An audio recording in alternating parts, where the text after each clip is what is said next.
Сайн байцгаана уу? Руна ТV суугтаа тавтай морилцгоно. Өнөөдөр би та бүхэндээ Хятадд гарсан Хятадын маш өндөр албан тушаалтан холбогдсон мөн үүнийг мэдсэн Хятадын засгийн газраас ямар хурдан хэрхэн арга хэмжээ авч байгаа талаар нэгэн хэрэг явдлыг бэлтгэсэн байгаа. Хэрвээ та бүхэн Солонгос улсад солонгос хэлний бэлтгэлд хүүхдүүдээ явуулах эсвэл өөрөө суралцахаар сонирхож байгаа бол та бүхэн Солонгосын Хэжон их сургуулийн зуны удирдлагын хэлний бэлтгэлийн институтыг танилцуулж байна.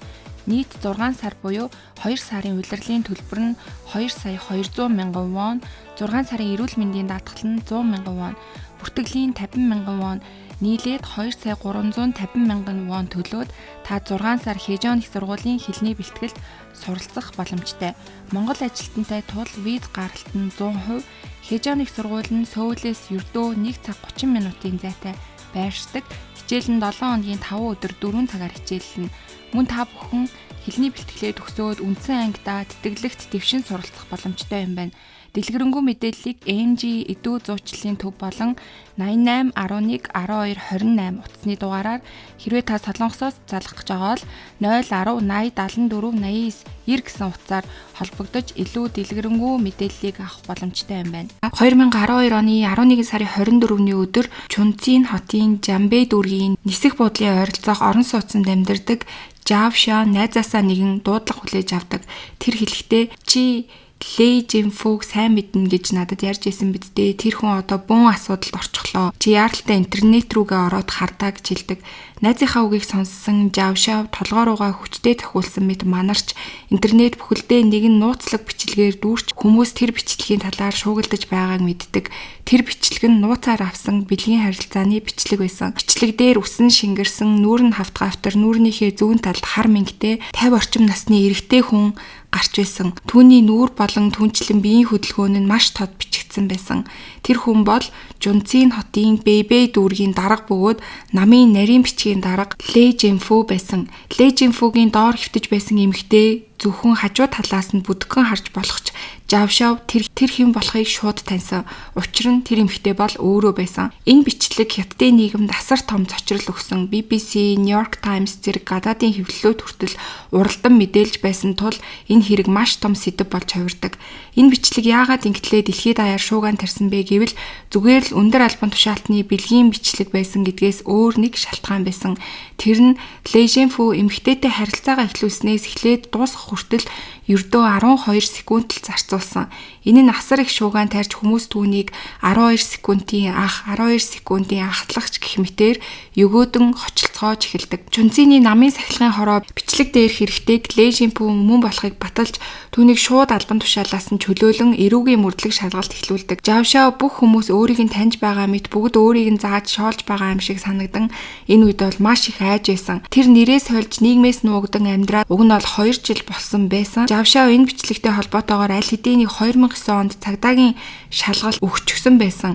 Тэр үедээ бүр шийтгэл хүртэл амсаад гарч ирээд арай хийж ин явдлаа мартах гэж байсан үед нь дахин энэ бичлэг олон нийтийн өмнө гарч ирсэн нэг ногоон. Мэдээж тэр бичлэгийг цагдаа нараас өөр хинч хадгалаагүй гэж тэр бодож исэн боловч хэний гарт ороод яагаад энэ бичлэг дахиад цацагдсан гэдгийг бол мэдэхгүй байсан. За ингээд эхлээд энэ бичлэг дээр гарч байгаа хүмүүсийн талаар танилцуулъя.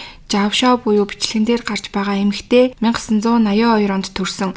Тэр Чунцин хотын Кай дүүргийн ядуу тариачны гэр бүлд төрж өссөн. Тэдний хаан бүл дөрвүүлээ тариачин эцэг их хөгжлийн бэрхшээлтэй дүү мөн өөрөө. Жавшаа багасаа л эцэг хийхээ газар тариалангийн ажилд туслаж бас газрын самбар зарж гэр бүлийн амьдралдаа нэмэр болохыг хичээдэг байсан. Ээж нь багасаа зүтгэж яваа охиноо өрөвдөн шинэ хувцас авч өгье гэхэд Жавшаа надад зүгээрээ дүүд минь хувцас аваад өг гэж хэлдэг сайхан сэтгэлтэй охин байсан. Дунд сургуулаа төгсөөд Жавшаа мэрэгжлийн сургуульд орон 18 нас хүрсэн жилдээ автобусны кондуктор болж ажилд ордог. Гэвч цалин нь бол маш бага байсан. Тиймээс Жавшаа илүү өндөр цалинтай газар хайж зочид буудалд ажиллаж асрагч хийж байсан. 2007 онд тэр ажиллаа болж төр зуур төрлөх нутаг Чунциндээ ирдэг. Гэвч яаралтай мөнгө олох хэрэгтэй байсан болохоор сүлжээний компанид танилцсан найзаасаа ажил олж өгөхийг гуйдаг. Жавшаа 25 настайдаа өдрийн хоолоо яаж олж идэхэж мэдгүй маш хүнд амьдралтай байхад бичлэг дээр гардаг нөгөө гол дүр болох Лэй Жинфу тэр үед яаж амьдарч байсан бэ гэхээр Бэйбэй дүүргийн дарга болж Чунцин хотын нөлөө бүхий хүн болон ноёрхож байсан. Лэй Жинфу гээд бичлэг дээр гарч байгаа эрэгтэй хүн болохоор 1958 онд төрсөн. Тэр Чунцин хотын Жаншау хороонд төрсөн бөгөөд Жавшаагаас 24 насаар ах. 18 настайдаа багш болсон Лэ Жэньфу түүнээс хойш 30 жилийн турш хөдөлмөрлсөний эцэст Бэйбэй дүүргийн даргын албан тушаалд хүрч чаддаг. Нэр төрөө маш чухалчилдаг байсан тул түүний доор ажилдаг байсан хүмүүс Лэ Жэньфуг маш уужуу, шийдэмгий зан чанартай хүн гэж дурсдаг. Тэс өөр ертөнцид амьдарч байсан Жавшаа болон Лэ Жэньфу хоёр яаж уулзсан бэ гэвэл нэг өдөр Жавшаа найзтайгаа уулзахаар очсон газар Шавэ гэдэг нэг эрэгтэйтэй танилцдаг. Тэр өөрийгөө Хонконг Хуалонда гэдэг компани жүнцийн дэх албан ёсны төлөөлөгч гэж танилцуулдаг. Тэр өдөр тэр утасны дугаараа солилцоод салцгаадаг. 2007 оны 9 сарын 16-нд Жавшаагийн төрсөн өдөр байсан. Орой болоход өмнө нь нөгөө танилцсан компани захирал болох Шавэ түүн рүү уцтаж би одоо компанийнхаа ажилчдтай хамт орой хоол идэж байна. Хэрэв боломжтой бол чи ч гэсэн хүрээд ирэх үү гэж дууддаг. Жавшаа Шавэг ажилчдтайгаа хооллож байна гэж ойлгоод нэгэн халуун тогооны газар руу явж очдог. Жавшаагийн хувьд очисон даруйдаа нэг шил пивл уусан боловч тэр өдөр биеийн сайнгүй байсан бололтой нэг шилийг ч дуусгаагүй байхад гинтл сонин толгоо нэргээд согцсон юм шиг болж эхэлдэг. Шавэгийн ажилчид Жавшааг түшиж ойролцоох чочид буудал хүргэж өгдөг. Ингэснийхаа дараа манай захирал удахгүй ирнэ та энд хүлээж байгаарай гэж хэлдэг. Жавшаа манарсан ухаан баларцсан байдалтай байсан ч Шавэ яагаад энд ирэх гэж байгаа юм бол гэж гайхаж байгаад удалгүй унтаад өгдөг. Удалгүй Шавэ өрөөнд орж ирээд Жавшаагийн хувцсыг тайлж эхлэх үед цочиж сэрсэн Жавшаа маш хүчтэй эсэргүүцэж бүр самсныхын товчуудыг хүртэл таслах хэмжээнд тэмцсэн ч Шавэгийн хүчийг дийлээгүй эцэст нь түүнд хүчирхийлүүлсэн. Харин маргааш өглөө нь болоход Жавшаа цагдаад мэдэгдэнэ гэж хэлэхэд Шавэ түүнийг хориглон чи надад үнэхээр таалагдсан юм аа. Би бүх хариуцлагыг үүрнэ. Чи миний найз бүсгүй болооч гэж түүнээс шууд гуйдаг. Жавшаа ихэндээ бол татгалзажсэн ч гэсэндээ Шавэ удаан дараалан түүнээс гуйсны эцэст түүний ярьсан үгэнд итгэн түүнтэй үерхэхээр болдог. Нэг сарын дараа Шавэ Жавшаад ажил олж чадахгүй санхүүгийн хувьд хүнд байгааг нь мэдээд халаасны мөнгө гэж 5,000 йон өгдөг байгаа. Тэгээ дараа нь манай компани одоо хэдэн 10 сая йоны алдагдaltaй санхүүгийн хувьд маш хэцүү байна гэж хэлдэг. Компани нь хэцүү байсан атлаа өөрт нь тусалж байгааг хараад Жавшаа Шавэд ихэд сэтгэл хөдлөдөг. Удалгүй Шавэ Жавшаагаас чи ер нь манай компанид ороод ажиллаад үзэх үү гэж асуусан. Ажилчид маань эсэргүүцэж эвгүүцэж магадгүй учраас өөртөө нүэрхдэг гэдгээ нууц байлгая гэж хэлдэг. Ингээд Жавшаа зөвшөөрч Шавэгийн компанид борлуулалтын ажилтнаар ажилд ордог. Ингээд тэдний ажилд орон өдөр бүр янз бүрийн төрийн байгууллагуудаар явж компанийнхаа сурталчилгааны материал тараах гэх мэт ажлыг хийдэг болж эхэлдэг. Шавэ боломж гарах болгондоо Жавшаад манай компани санхүү маш хүнд байна. Байн гомдлон ярьж эхэлдэг. Өдөрт хэд хэдэн удаа ийм зүйл сонсоод байхаар хайртай хүн нь ингэтлээ зовж байхад өөрөө түнд огт тус болж чадахгүй байна гэж бодохоор Жавшаа өөрийгөө буруутгаж маш их гэмшил мэдэрч эхэлдэг. Тэр өөрөө ч ямар нэгэн байдлаар тус болмоор санагдаж эхэлдэг. Тэгж байтал яг нэг өдөр Шавэ өөрийн дүү Ёнд нэг бичлэг тоглоул гэж хэлээд Жавшаад үзүүлдэг. Ахынхаа үгээр Ён нэг бичлэг тоглуулахад тэнд нэг эрэгтэй эмэгтэй хоёрын бэлгийн харилцаа нууцаар хийж байгаа бичлэг байсан. Тэгэхэд Ён ингэж хэлдэг. Энэ эрэгтэй бол өндөр албан тушаалтан харин энэ эмэгтэй бол миний эхнэр. Миний эхнэр тэр эрэгтэйтэй унтсны ачаар бид нэг том гэрээг авч чадсан гэж хэлдэг. Юу ихээ мэдхэ болсон Жавшаа руу харж буй Шавэ ингэж хэлдэг. Манай бэр маш том ажил бүтээсэн. Хэрв чи ч бас түүн шиг тусалбал үнэхээр их хүч болж чадна шүү.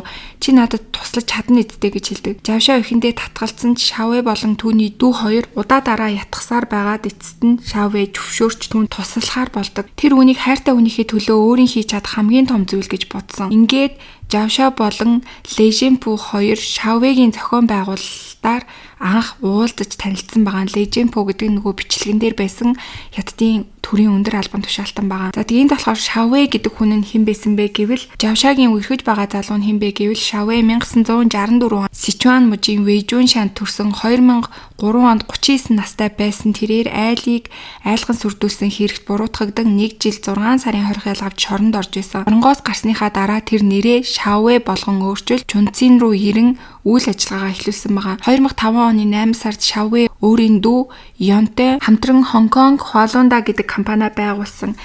Тэгээд энэ ах дүү хоёрын найз болохоор Ши Ючин гэдэг хүний нөөцөө рүү ажилд авсан байгаа. Ши Ючин болохоор энэ хэрэг дээр бас нэг үүрэг гүйцэтгэсэн хүн байгаа. 2007 он гэхэд Шавегийн ах дүүсийн компани алдагдал нь улам ихсэж байдал нь маш хэцүү болсон. Ингэсээр байвал шууд гудамжинд гарах шалтгаантай байсан. Тэр үед хүний нөөцийн дарга буюу найз Шиючин нь надад нэг санаа байна.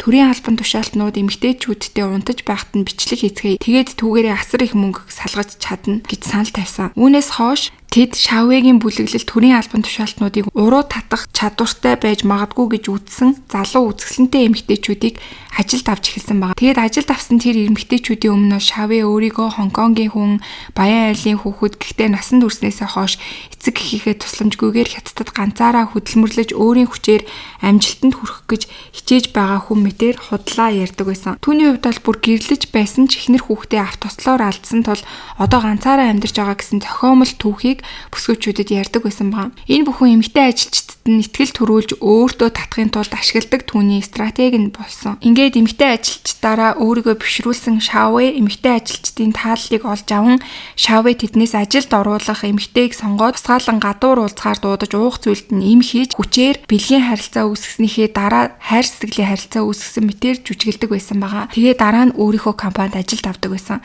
Тэгэхээр Жавшавч гэсэндээ яг энэ арганд нь автсан гэсэн үг байгаа. Түүний хувьд болохоор яг энэ Жавшавтай адилхан байдлаар үерхэж ажилд авсан эмэгтэйчүүдийн тоонд бүр 10 авсан байсан. Гэтэл яг үнэндээ бол Шавегийн хувьд 4 удаа гэрэлсэн. Одоо ч гэсэн эхнэртэй өөрөөс нь 18 насаар дүү. Тэгээ эхнэр нь бас энэ компанид хамт ажилладаг эмэгтэй байсан. Гэхдээ компанийн тэр эмэгтэй ажилчид бол мэдээж бүгдээрээ бие биенийхээ харилцаа холбоог Шавегийн хин түүний эхнэр болохыг ч мэддэггүй байсан байгаа. Харин эхнэрийнх нь хувьд бол нөхрийнхөө хийж байгаа үйл ажиллагаа бүгдийг нь мэддэг байсан. Тэгээ Шавегийн хувьд болохоор нөгөө эмэгтэйчүүдээрээ компанийнхаа төлөө хийж чадах ажил чинь энэ вэ ингэж туслаач гэх мэт аргаар гуйгаад бун тушлаалтуудад яаж ойртох, тэднийг яаж дайлах, яаж харьцах гэх мэт бүх аргыг нь зааж өгдөг байсан. Мөн тэр эмэгтэйчүүдэд өөрийн хийсэн хуурамч үнэмлэхийг өгч их сургуульд өнгөж төгссөн оюутан шиг аашлагыг хүртэл зааж өгдөг байсан. Шавегийн оруулдаг байнууд ихэнхдээ агентлаг байгууллагын дарга түвшнөөс дээш албан тушаалтнууд байсан. Гэхдээ жирийн нэг жижиг компани ажилуулдаг Шаве яаж ийм өндөр албан тушаалтнуудтай ойрхон байж чаддаг байсан бэ гэвэл хүний нөөцийн дарга буюу түүний найз Шиючингийн үүрэг маш их байсан. Шиючин өмнө нь Зунчины нэгэн төрийн байгууллагын албан тушаалтанд 30,000 вон зээлсэн байсан. Тэгээд тэр өрөө далимдуулан тухайн албан тушаалтнаас өндөр албан тушаалтнуудын холбоо барих утасны дугааруудын жагсаалтыг нь авч чадсан байсан. Ингээд 2007 оны 10 сард Бэбэ дүүргийн дарга буюу бичлэг дээр гарч исэн Леженпу руу Шавег залгуулсан байгаа. Тэгээд Шаве өөрийгөө бол нэрээ Шавшүү гэж өөр шин нэр хэлсэн. Тэгээд танилцах санал тавиад уулзахаар болцоодог байгаа.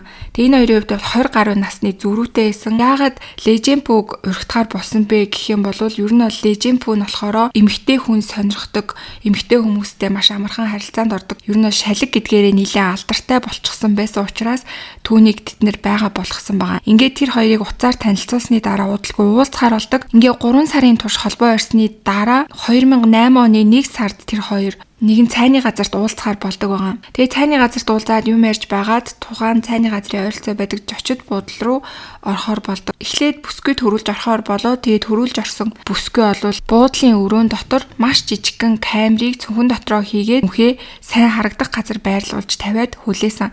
Удалгүй Леженпу өрөөнд орж ирээд Шавжав тэр хоёр бол унтсан байна. Өөрийнх нь энэ дүр зураг бичигдэж байгааг бол Леженпу ерөөсөө мэдээгүй. Ингээд анх удаага тэр хоёр уулзсан. За тэгээд ингээд бичлэг хийж авсан. Тэгээ энэ бичлэгийг нь болохоор Шаве үзэнгүүтээ дүрсний чанар нь муу байна. Дахиад бичлэг хийж ир гэж хэлсэн. Ингээд 1-7 хоногийн дараа тэр хоёр уулзаад караокед сууж байгаад дараа нь зочид буудалд орж харилцаанд орсон. Энэ удаагийн бичлэг нь маш цэвэрхэн, маш сайн гарсан байна гэж Шаве бол үздэг. Энэ явдлын дараа буюу 2008 оны 2 сарын 14-нд Валентины баярын өдөр Леженпу Жавшаа хоёр бол дахиад уулзахаар болдог. Тэгээд уулзаж явахдаа Леженпу бэлэг гээд 1000 оны үнэтэй барааны карт 5 ширхгийг түүнд өгдөг. Жавшаа надад арай хитрхи их байна гэд түүнээс хоёрыг нь лавсан. Гээд тэр хоёр буудлын өрөөнд сууж байтал хаалгыг нь гинт хүн хүчтэй тогшиж эхэлдэг. Жавшаа хаалга нийтл 2 том биетэй эрэгтэй хүн өрөөнд дайран орж ирээд чи яаж миний эмэгтэйг хурц зүрхэлдэг байна гэж орилон Леженпуг зодож эхэлсэн. Зодуулж байгаа Леженпу би Жавшагийн зүгээр найз байна битгий буруу ойлгооч гэж тайлбарлан гуйж эхэлсэн. Тэгтэл тэд тэр хоёрын бидний харилцаанд орж байгаа бичлэгийг нь үзүүлэн бичлэгийг чинь цацна гэж дарамталж эхэлсэн. Ингэж байтал 20 орчим минутын дараа Шавэ жочид буудлын өрөөнд орж ирдэг. Тэр Леженпуг ариун цэврийн өрөө рүү дагуулж орон яг ямар нөхцөл байдал байгаа үснийг нам дугаар асуухад Леженпу өөрийгөө үнэндээ бэби дүүргийн дарга гэдгээ хэлж Шавэгээс өөрт нь туслаач гэж гуйдаг. Шавэ ийм өндөр албан тушаалтанд ингэж хандаж болохгүй гэд тэр хоёр эрэгтэйг чанга зандарч гаргаад дараа нь Шавэ Леженпуд нэрийн хуцаа өгөөд үлдснийг нь би өөрөө цэвэрхэн зохицуулна гэж тайвшруулад орхиод гардаг байгаа. Леженпу эцэст нь өөртөө ойлголцсон хүн гарч ирлээ гэж баярлан тэр өрөөнөөс гараад явдаг.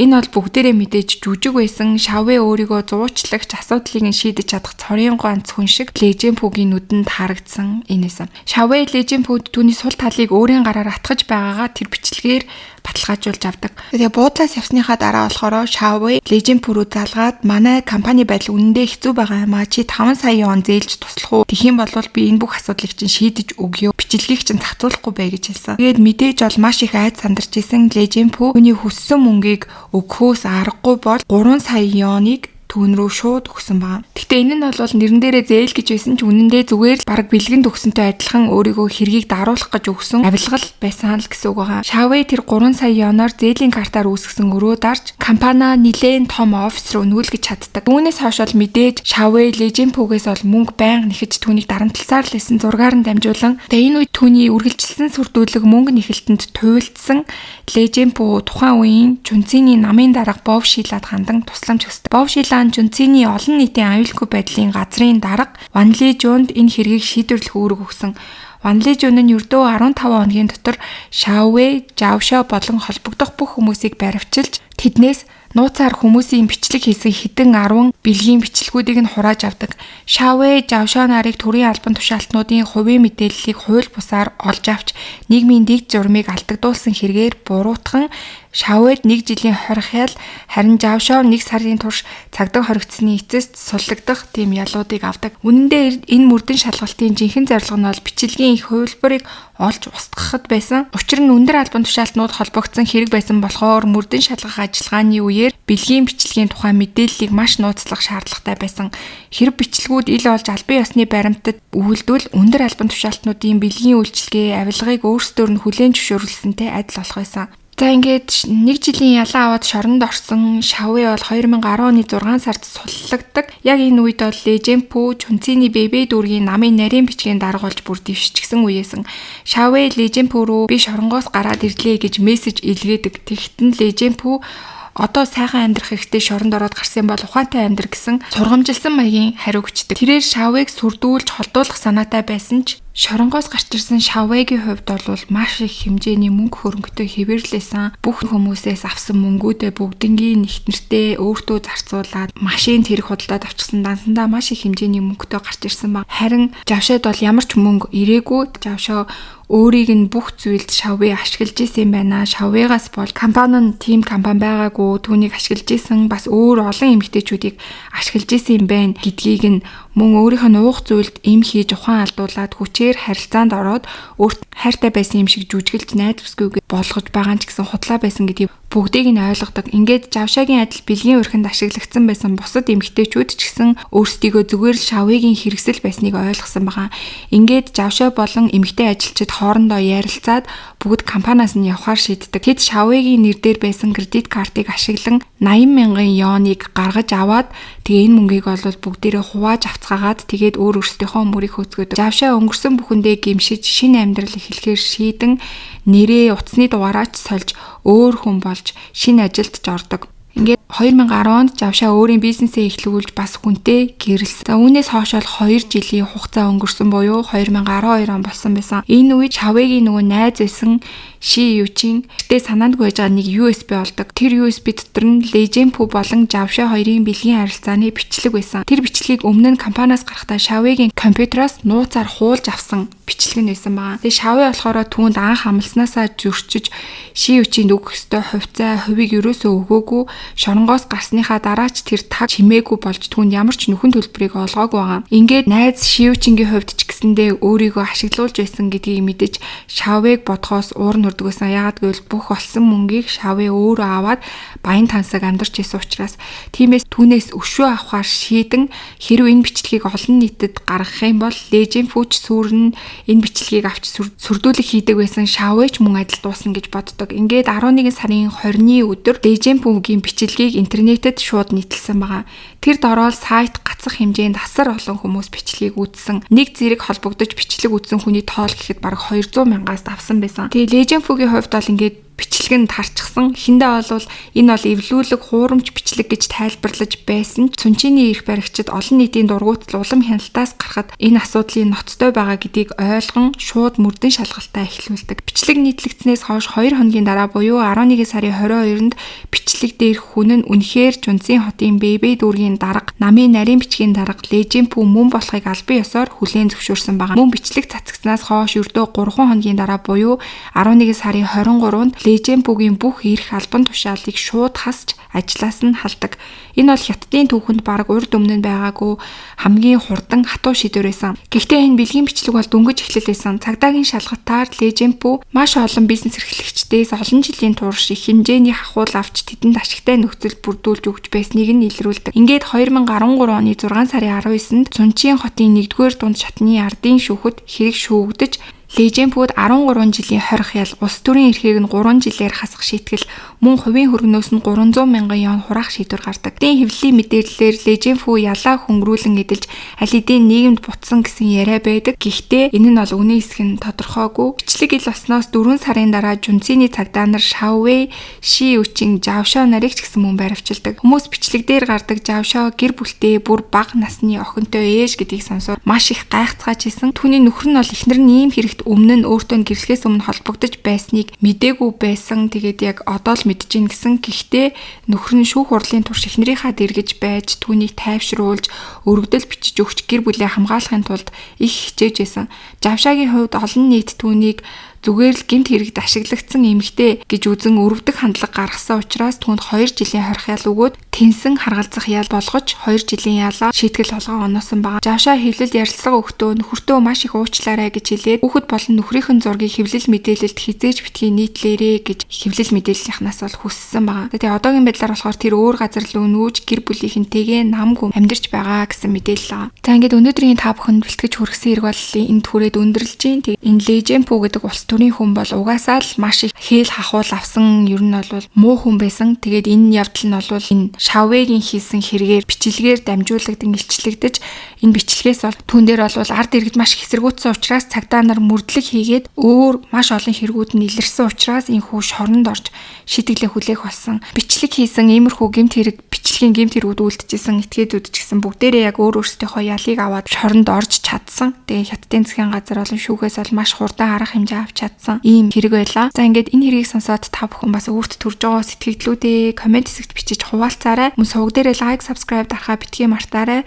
За тэгээд миний бэлдсэн дугаарыг дуустал нь сонссон та бүхэндээ маш их баярлалаа. Удахгүй эргээд дараагийнхаа дугаараар эргээд уулзцгаая.